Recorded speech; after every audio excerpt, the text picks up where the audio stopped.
Hello ভাই বন্ধুরা, mister ভাইয়ের পদ্ধতিতে মাছ যদি ভালো লাগে সবাই লাইক কমেন্ট শেয়ার করবেন। নয়নের জলে আমি ভাসাইলাম বুক, দেখলো না কেউ চাইয়া আমার আছে কত সুখ।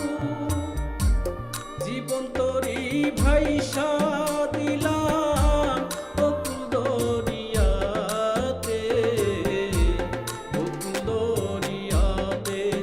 আমার দুঃখের নাই সীমারেখা, সুখ পাখিরে ধরতে গিয়ে বুকে মারলো ছোরা, সুখ পাখিরে ধরতে গিয়ে বুকে মারলো ছোরা। ভিডিও যদি ভালো লাগে গরিবের ইউটিউব সবাই চ্যানেলটাকে সাবস্ক্রাইব করবেন।